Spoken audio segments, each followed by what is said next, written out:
అందరికీ నమస్తే. గరం గరం వార్తలకు స్వాగతం. అందరు మంచిగున్నారు కదా? శానా వార్తలు పట్టుకొచ్చిన ఆలస్యం చేయకుండా చూద్దాం. ముందుగాల హెడ్లైన్స్ చూద్దాం పార్రి. టీడీపీ ఎమ్మెల్యే వెకిలి మాటలు. ఈ వయసులో నేను సన్నగా ఉన్నావంటే అప్పుడు ఎలాగుండేదాన్ని నువ్వు? వదిలేయకండ్రా బాబు అలాగా. మళ్ళా బీజేపీలకు వస్తాడా నుల్లా రాజా సింగ్? మిస్డ్ కాల్ ఇచ్చి రావచ్చు అంటున్నాడు అరవిందు. నంది తాగుతుందట పాలు. ఈ గుడికాడికి ఎగబడ్డారు భక్తులు. టాపు లేచిపోయింది బస్సుది, తప్పంతా డ్రైవర్ది. కుక్కలను వాకింగ్ కు తీసుకెళ్తానంటున్న రాజేషు. మీ కుక్కలను రోజుకు 2 సార్లు వాకింగ్ కి తీసుకుపోబడును. అవసరమైతే సంప్రదించండి గరం రాజేష్. అధికారం వచ్చుడుతోని కొందరికి కండ్లు నెత్తికెక్కుతాయి. అప్పుడు వాళ్లకు ఎవ్వరు చక్కగా కనపడరు. కనపడ్డా అస్సలకే పలకరియరు. పలకరిచ్చినా కారెడ్డం మాటలు మాట్లాడుతుంటారు. ఇంగో అసవంటి ఎటకారం మాటలే మాట్లాడిండు ఓ టీడీపీ ఎమ్మెల్యే. ఆ మాటలు వింటే నిజంగా ఛీ ఈయనేం ఎమ్మెల్యే అంటారు. ఈ వయసులో నేను సన్నగా ఉన్నావంటే అప్పుడు ఎలాగుండేదాన్ని నువ్వు? ఈ వయసులో నేను సన్నగా ఉన్నావంటే అప్పుడు ఎలాగుండేదాన్ని నువ్వు? వదిలేయకండ్రా బాబు అలాగా. కూర్చోబెట్టి చెప్పండ్రా. చీ చీ చీ చీ కొంచెం అన్నా ఉండాలే. అరే తల్లి వయసున్న అవ్వతోని మాట్లాడే మాటలే నానుల్లా ఇవి. ఆ అవ్వేమో ఏడ్చుకుంటా ఆమె గోస చెప్పుకుంటుండే. ఏందవ్వా ఏమైంది నీకు? ఏమన్నా సమస్య ఉంటే నాకు చెప్పుకో, నేను నీకో కొడుకులాంటోన్ని ఏ పనైనా చేసి పెడతా అనాలనా? ఈ టీడీపీ పార్వతీపురం ఎమ్మెల్యే బోనెల విజయచంద్రేమో నీ హెయిర్ స్టైల్ మంచిగున్నది, ఇప్పుడే గింత అందంగా ఉన్నావంటే ఆ వయసులో ఇంకెట్లుండేదానివో అంటుండు. ఇదొక ఎమ్మెల్యే మాట్లాడాల్సిన మాటలేనా? ఎమ్మెల్యే అనే కాదు, ఓ మహిళతోని ఓ మనిషి మాట్లాడే మాటలేనా?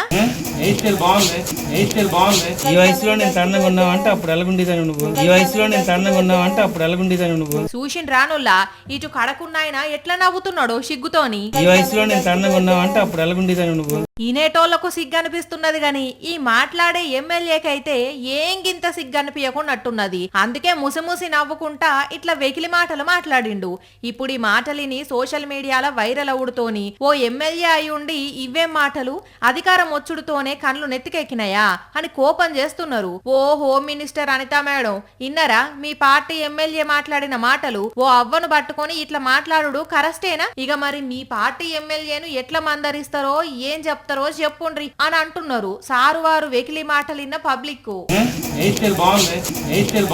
ఈ వయసులో నేను సన్నగా ఉన్నావంటే అప్పుడు ఎలాగుండేదాన్ని నువ్వు? ఈ వయసులో నేను సన్నగా ఉన్నావంటే అప్పుడు ఎలాగుండేదాన్ని నువ్వు? వదిలేయకండ్రా బాబు అలాగా. కూర్చోబెట్టి చెప్పండ్రా.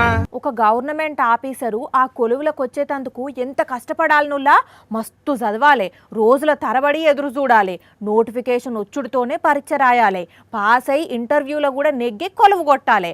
అంతేగాని ఎవరి రికమెండేషన్తోనో రాదు కదా సర్కారు కొలువు. అయితే అటువంటి ఆఫీసర్కు రెస్పెక్ట్ ఇవ్వాల్సిన మంత్రి గారు ఎంత ఇన్సల్ట్ చేసుకుంటా మాట్లాడుతుండో చూడుండ్రి. ఇన్నరానుల్లా ఏపీ మంత్రి నారాయణ సార్ మాటలు. అధికారులంటే మరి వాళ్ళ పార్టీ కార్యకర్తలు అనుకుంటున్నాడో ఏమో, నోటికొచ్చినట్టు మాట్లాడుతున్నాడు. కనీసం ఆ ఇంజనీర్ చెప్పేది వినను కూడా వింటలేడు. అయ్యా మంత్రి వారు, మీకు కోపం వస్తే మీ పిఏ వణుకుతాడేమో గానీ ఆఫీసర్లు ఎందుకు వణకాలే సారు? మీరు ఇయ్యాలు ఉంటారు, రేపు పోతారు, కానీ ఆఫీసర్లు పర్మనెంట్గా ఉంటారు. అట్లాంటి ఆఫీసర్లను గౌరవించాల్సింది పోయి యూజ్లెస్ ఫెల్లో గెట్ అవుట్ అంటారా? మీరు అన్నట్టు వాళ్ళు నిజంగానే యూజ్లెస్ అయితే అసొంటోళ్లకు పనప్ప చెప్పిన మీరు కూడా యూజ్లెస్ ఏనా? మరి అట్లయితే ఆఫీసర్లను మీరు గెట్ అవుట్ అన్నట్టు మిమ్మల్ని జనాలు గెట్ అవుట్ అన్నారా?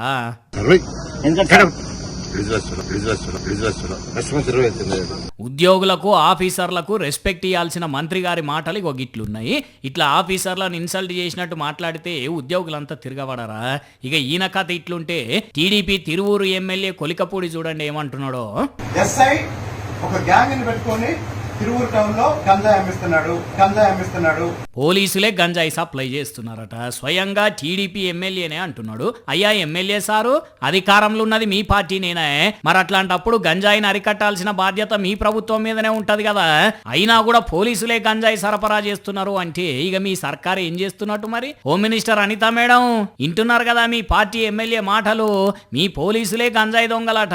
మరి దీని మీద ఎంక్వైరీ చేపించి నిజంగా పోలీసులే గంజాయి సప్లై చేస్తే వాళ్ళ మీద ఏం చర్యలు తీసుకుంటారో, అది తప్పైతే పోలీసులను గంజాయి దొంగలు అన్నందుకు ఎమ్మెల్యే మీద ఏం చర్యలు తీసుకుంటారో ఇక మీకే తెలవాలి. ఎల్కేజీ పిల్లలు ఎల్కేజీలో కూర్చుంటారు, యూకేజీ పిల్లలు యూకేజీలో కూర్చుంటారు, 5వ తరగతి పిల్లలు 5వ తరగతిలో కూర్చుంటారు, 10th పిల్లలు 10th క్లాస్లో కూర్చుంటారు కదా. కానీ ఎక్కడన్నా ఈ క్లాసుల పక్కన పక్క స్కూల్ పిల్లలు, ఆ పక్క స్కూల్ పక్కన క్లాసుల ఇంకో పక్క స్కూల్ పిల్లలు వచ్చి కూర్చుంటారా? ఆహా, కూర్చుంటారా అంటున్నా. ఆగో, అదేంది అంజలి, అట్లెట్లా కూర్చుంటారు? కూసోబెట్టేటోళ్ళైనా ఎట్లా కూసోబెడతారు అంటారా? అయితే ఈడ అట్లనే ఉన్నదు లా ముచ్చట. రైట్, మంచిగా చూడండి. ఇక్కడ క్లాసులో కూర్చున్న పిల్లలను చూసిండ్రా, అయితే అట్లనే యాది పెట్టుకోండిగా.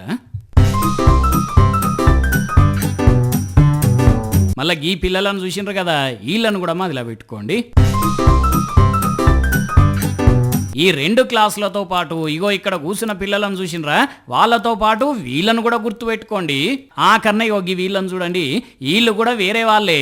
కాకపోతే ఇప్పుడు ఒకసారి పురాగా స్కూల్ బిల్డింగ్ చూడండి. ఇప్పుడు ఏమైంది, ఒక బిల్డింగ్ లో 4 క్లాసులు ఉన్నాయి, పిల్లలు చదువుకుంటున్నారు అంటారులే. అట్లయితే పప్పుల కాలేసినట్టే వీళ్ళంతా 3 స్కూళ్ళ పిల్లలు, 4 క్లాసులు నడుస్తున్నాయి. అరే ఇదేం ఇచ్చంతరం, ఒకటే బిల్డింగ్ లో 3 స్కూళ్ళు ఉండుడైంది, దాంట్లో మళ్ళా 4 క్లాసులు ఏంది? ఎక్కడ ఇదంతా అంటే కామారెడ్డి జిల్లా బాన్సువాడ ఇస్లాపూర్లో ఇప్పుడు ఇట్లనే నడుస్తున్నది. దీంట్లో 2 ప్రైమరీ స్కూళ్ళు, 1 అప్పర్ ప్రైమరీ స్కూలు. 3 ఏండ్ల కింద ఆర్పాత్ కాలనీ వీక్లీ మార్కెట్ దగ్గర స్కూలు ఊలిపోయేటట్టున్నదని 3 స్కూళ్ళ పిల్లగాళ్ళని తీసుకొచ్చి ఈ బిల్డింగ్ లో కూసబెట్టిండ్రు. ఇక అటెంక ముచ్చటేందో ఈ ఎంఈఓ సార్ చెప్తాడేనండి. విద్యార్థులకి చాలా ఇబ్బంది అవుతా ఉంది. దయచేసి విజ్ఞప్తి చేస్తా ఉన్నా, నిర్మాణ కాంట్రాక్టర్కి విజ్ఞప్తి, తొందరగా మా యొక్క పాఠశాలను బదులు నిర్మించిస్తే. అయ్యలు కాంట్రాక్టర్లు ఇన్నరా, ఎంఈఓ సార్ బాధ జర జల్దిగానట క్లాసులు కట్టి పిల్లలను దోలుండ్రయ్యా. ఒక క్లాస్ పక్కన ఇంకో క్లాస్ ఉంటేనే మామూలుగా ఇబ్బంది అవుతుంది. అట్లాంటిది ఒకటే బిల్డింగ్ లో 3 స్కూళ్ళు 4 క్లాసులు అంటే ఇంకెట్లుంటది సార్లు? నిజామాబాద్ జిల్లా లీడర్లు జర ఈ స్కూల్ మీద నజర్ పెట్టి పూర్తి చేయండి అయ్యా. కానీ గమ్మత్తుగా ఉన్నది పోండి, పక్క పక్కనే 3 స్కూళ్ళు 4 క్లాసులు అంటే మామూలు మాటలా? ఈ రాజేష్ తోటి ప్రతిరోజు తలకాయ నొప్పి అయిపోయింది. టైంకు వార్తదేడు, అసలు పని పక్కకు పెట్టి కొసరు పనులన్నీ ముంగటేసుకుంటున్నాడు. మరి అలా ఏం చేస్తున్నాడో ఏడున్నాడో కదా. Excuse me sir, please read it sir. If any need, please contact me sir. అన్న ఒక్క నిమిషం. ఏంటి మీకు ఏమైనా అవసరం ఉంటే ఫోన్ చేయండి అన్న, చూసుకోండి. అన్న మీకు తెలిసిన వాళ్ళు ఎవరన్నా ఉంటే అవసరం ఉంటే ఫోన్ చేయమని చెప్పారా అన్న? ఓ మనిషి, ఏందా విషేతుల బస్సులు రైళ్లలో పాంప్లెట్లు వంచి పైసలు అడుక్కుంటున్నట్టు అడుక్కుంటున్నావా ఏంది? అడుక్కునే పాంప్లెట్లు కాదు ఇవి, ఆదాయం తెచ్చిపెట్టే పాంప్లెట్లు. ఆదాయమా? ఏమున్నది అసలు అందులో? చూపియ్యి. డాగ్ వాకర్ రాజేషా అంటే కుక్క లెక్క నడుస్తావా నువ్వు? మొత్తం చదవవా? సరే చూపియ్యి. మీ కుక్కలు పిక్కలు పీకకుండా ట్రైనింగ్ ఇవ్వబడును. మీ ఇంటి కుక్క పిల్లలను మా ఇంటి పిల్లల్లా కేరింగ్గా చూసుకోబడును. మీ కుక్కలను రోజుకు 2 సార్లు వాకింగ్కి తీసుకుపోబడును. అవసరమైతే సంప్రదించండి గరం రాజేష్. బర్రె గొంతేసుకొని ఏంది నీ కుక్కలలోల్లి? పార్ట్ టైం బిజినెస్ అబ్బా. ఏది కుక్కలను దిప్పుడా? కుక్కలని దిప్పుడని తీసి పడేయకు, మన దశ దిప్పి పడేస్తే అవి తెలుసా? వార్త తెమ్మంటే వేకుంటా ఏమేమో కథలు పడతావు ఎప్పటికీ. కుక్కలను వాకింగ్ కి దిప్పుడు కూడా ఒక బిజినెస్? బుర్ర పని చేస్తున్నదా అసలు నీకు? అరే మహారాష్ట్రలో ఉండే ఒక అన్న 38 కుక్కలను రోజు పొద్దున సాయంత్రం వాకింగ్ కు తీసుకుపోతున్నాడట, తెలుసా? తీసుకపోతే అంటవేందబ్బా? అట్లా తీసుకుపోయినందుకు ఆయన ఒక్కొక్క కుక్కకు 15,000 తీసుకుంటాడట ఓనర్ దగ్గర నుంచి. అంటే మొత్తం 38 కుక్కలకు కలిపి 5,70,000 సంపాదిస్తున్నాడు ఆయన నెలకు. ఖర్చులన్నీ పోను కమ్సే కమ్ 4.5 లక్షలు మిగులుతున్నాయట. అంటే 4.5 లక్షలా? మరి అందుకే పాంప్లెట్లు పంచుతున్నా. రోజు పొద్దున 1 గంట సాయంత్రం 1 గంట పార్ట్ టైం లాగా చేసుకున్నాం అనుకో, మంచిగా పైసలుగా అమాయించచ్చు అబ్బా. ఏమనుకుంటున్నావు? ఇంకో హైలైట్ ఏంటంటే ఈ మధ్యలోనే ఒక సర్వేలో తేలింది, కుక్కలని వాకింగ్ కి తీసుకుపోయేటోళ్ళు ఆరోగ్యంగా ఉంటారట. కుక్కల వాకింగ్ కు మనుషుల ఆరోగ్యానికి ఏం సంబంధం? కుక్కలని తిప్పుకుంటా వీళ్ళు కూడా విరుగుతారు కదా, అట్లా వీళ్ళకి కూడా వాకింగ్ అయి ఫిట్ గా తయారవుతారు అన్నట్టు. అంటే లెక్కన నాకు ఫిట్నెస్ పైసలకు పైసలు కూడా వస్తాయి మంచిగా. ఇవన్నీ ఈనేటందుకు మంచిగుంటాయి గానీ అందరికి వర్కౌట్ కావు గానీ పాంప్లెట్లు పక్కకు పడేసి ఆఫీస్ కు రా చక్కగా. ఓహో, నువ్వెందుకు ఇట్లా నన్ను డిమోటివేట్ చేస్తున్నావో నాకు తెలుసులే. డిమోటివేషనా? నేనా? నా ఐడియాను దుబ్బేసి నువ్వు వార్తలు చదువుడు అయిపోయినాక మంచిగా కుక్కలను తిప్పి సంపాదిద్దామని కదా నీ ప్లాన్. నేను ఆఫీస్కు రాను, అవసరమైతే 1 నెల లాంగ్ లీవ్ పెట్టైనా సరే నా బిజినెస్ స్టార్ట్ చేసినాక అప్పుడు వస్తా. ఉంటా, బై. పాంప్లెట్లు పంచుకోవాలి. మెంటలోడా, ఏడికి పోతాడు గాని ఏదో అనుకుంటే ఇంకేదో అయ్యిందని ఏడుపు ముఖం పెట్టుకొని వస్తాడు మళ్ళా రేపు. కానీ ఒక్కొక్కల తెలివి చూడుండ్రి ఎంత స్మార్ట్గా ఆలోచిస్తున్నారో. బలిసినోళ్ళు కుక్కలు ఇష్టంగా పెంచుకుంటారు కానీ దాన్ని తిప్పుడంటే వాళ్ళకు టైం ఉండదాయే. దాన్ని ఆసరా చేసుకొని నెలకు 4.5 లక్షలు సంపాదిస్తున్నారు ఒకలంటే చిన్న ముచ్చట్నా కదా. పార్టీ మీద అలిగి రాజీనామా చేసిన రాజాసింగ్ సారు మళ్ళా బీజేపీలోకి వచ్చేటట్టే కొడుతున్నది. అవునుల్లా ఆ పార్టోళ్ళు డైరెక్ట్గా చేరమనకపోయినా ఇండైరెక్ట్గా చేరతాడు అనే చెప్తున్నారు. నిజమే, కావాలంటే ఒక్కసారి ధర్మపురి అరవింద్ సారు మాటలు నుండ్రి. రాజాబాయి రిజైన్ చేసిండు అంతే కదా, సస్పెండ్ కాలే కదా, రేపు మిస్డ్ కాల్ ఇస్తాడు మీరు అన్నట్టు మెంబర్ అవుతాడు. ఇన్నరానులా రాజాసింగ్ను పార్టీ సస్పెండ్ చేయలేదు, ఆయననే రాజీనామా చేసిండు. కావాలంటే పార్టీ సభ్యత్వం మళ్ళా తీసుకోవచ్చు, అది ఒక్క మిస్డ్ కాల్తోనే అయిపోతుంది అంటున్నాడు అరవింద్ సారు. ఈ లెక్కన చూస్తే రాజాసింగ్ను రమ్మని పిలుస్తున్నట్టేనానులా ఇల్లు. అసలే నిన్న ఢిల్లీలో ఎంపీ కొండా విశ్వేశ్వర్ రెడ్డి సారోళ్ళ ఇంట్లో తెలంగాణ ఎంపీలు అందరు కలిసిండ్రు. ఒక్క కిషన్ రెడ్డి సారు బండి సంజయ్ సారే ఆడగనవలేదు. మరి ఆడ అందరు కలిసి ఏం మాట్లాడుకున్నారో ఏమో గాని అటెంక అరవింద్ సార్ మాట్లాడుకుంటా రాజాసింగ్ వస్తే రావచ్చు అన్నట్టే మాట్లాడిండు. రాజాబాయి రిజైన్ చేసిండు అంతే కదా, సస్పెండ్ కాలే కదా, రేపు మిస్డ్ కాల్ ఇస్తాడు మీరు అన్నట్టు మెంబర్ అవుతాడు. మరి దీని మీద రాజాసింగ్ ఏం మాట్లాడతాడో, అరవింద్ అన్నట్టు మిస్డ్ కాల్ ఇచ్చి పార్టీని మిస్ చేసుకోకుంటుంటాడో, లేదు ఒక్కసారి రాజీనామా చేస్తే అటెంక నా మాట నేనే అయినను అంటాడో చూడాలిగా. బంగారం దొంగలు, వెండి దొంగలు, వజ్రాల దొంగలు, బ్యాంకు దొంగలు, బైక్ దొంగలు, కార్ల దొంగలు, ఆఖరికి కంప్యూటర్ల దొంగలు, కత్తిపీటల దొంగలు కూడా చూసినాం. కొన్ని దొంగతనాలను చూసి తిట్టుకున్నాం, కొన్ని దొంగతనాలను చూసి నవ్వుకున్నాం కూడా కదా. అయితే ఈడ మాత్రం ఒక దొంగోని సక్కదనం చూస్తే అసలు ఏం చేయాలనో మీకే అర్థం కాదు. అవు అసోంటి దొంగతనం చేసిండు ఈ దొంగోడు. దునియాల దొంగలందరిది ఒక దారైతే ఇగో ఈ దొంగోనిది ఇంకో దారి. ఒక దగ్గర దొంగతనం చేసిన దొంగోడు మళ్ళీ అక్కడికి రాకుండా కొత్త కొత్త జాగలను చూసుకుంటుంటే ఈ దొంగోడు మాత్రం ఇదే కాలేజీలా ఇదే క్లాసులున్న బుక్కులను ఎత్తుకపోయి సీసీ కెమెరాలకు అడ్డంగా దొరికిండు. ఆగ చూడుండ్రి, బెంచీలల్లో దాంచిన బుక్కులను ఎట్లా ఎత్తుకొచ్చి సంచి నింపిండో. ఈ దొంగతనం ఇప్పుడే కాదటను లో, కొద్ది రోజుల నుంచి ఇదే కథనట. ఇదే క్లాసులో ఎత్తుకుపోతున్నాడట. దోస్తులందరం ఒక దగ్గరనే ఉంటున్నాం, చదువుతున్నాం, అట్లెట్లా పోతున్నాయి అని టీచర్కు కంప్లైంట్ చేస్తే సీసీ కెమెరాలు పెట్టేసరికి ముచ్చటంతా బయటపడ్డది. మరి వీడు ఈ క్లాస్నే ఎందుకు టార్గెట్ చేసిండో, అంతగనం కోపం ఎందుకో వానికే తెలవాలి గాని మొత్తానికైతే దొరికిపోయిండు. జగిత్యాల గవర్నమెంట్ కాలేజీల చోరు కథ ఇది. ఇక ఈ దొంగతనం ఇటుంచితే ఇటు చూడుండ్రి, సంగారెడ్డి జిల్లాల ఈ అక్క ఈ స్కూల్ నుంచి పిల్లగాన్ని తీసుకొని ఇంటికి వస్తుంటే దొంగలు ఎంత పని చేసిండ్రో. ఓస్ని చేతులకు రేగంప కొట్టకదరా గోసిగాల్లారా, ఉత్తి పుణ్యానికి చైన్ దెంపకపోతిరేమిరా గుంజిగాల్లారా. పాపం అక్క ఉరకాలనని చూసింది కానీ వాళ్ళు అప్పటికే దూరం దూసుకుపోయిండ్రు. ఎంత కొద్దిగా 4 అడుగులు ముంగటికేస్తే అక్క ఇంట్లోకి పోయేది. అప్పటికి ఈ బద్మాష్ గాళ్ళు బైక్ వేసుకొని వస్తుంటే అక్కడ కుక్కకు అనుమానం వచ్చి మురిగింది. కానీ ఇంతల్నే చైన్ స్నాచింగ్ చేసుకొని పోయిండ్రు. మీరైతే మీ సొమ్ములను పైలంగా దాసుకోండ్రి సరేనా. శని ఆదివారాలు వస్తే చాలు కొందరు పోకిరిగాళ్ళు చేతులనే ఉండరు.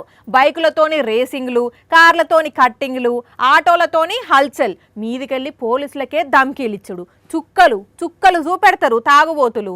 ఏహే మేం దాగినాం మమ్ములు ఎవ్వడేం చేస్తాడు అని రచ్చ చేస్తారు, చూస్తున్నాం కదా. అయితే ఇప్పుడు తాగుబోతులు తక్కువైనా గివిళ్ళు ఎక్కువైండ్రు. ఓష్ని బల్పు బండకేసి కొట్టగదరు. ఓర్ వారి నిన్నే రాజర దిగురా అయ్యా, కార్ల కూర్చున్న ఫ్యామిలీ భయపడుతున్నారు. ఎందుకన్నా దెబ్బ తగులుతుంది పక్కకెళ్ళన్నా, దెబ్బ తగులుతుందన్నా పక్కకెళ్ళు. ఏంది కార్లకెళ్ళి దిగాలనా? వాళ్ళ కారు నువ్వెక్కినవా, నీ కారు వాళ్ళెక్కినరా? బద్మాషిగా దిగో, అద్దాలు వగిలి గుచ్చుకుంటే నెత్తురెళ్ళి సెప్టికై దవకాన్లా పడతావు. దిగురా గోషిగా దిగో. అమ్మా అన్నలు వచ్చిండ్రు కాబట్టి సరిపోయింది, లేకుంటే ఎంతగానో వాగం పట్టించునో ఏం కథనో గాని 2 నిమిషాల్లో కార్ల కూర్చున్న వాళ్ళకు సుక్కలు చూపెట్టిండు.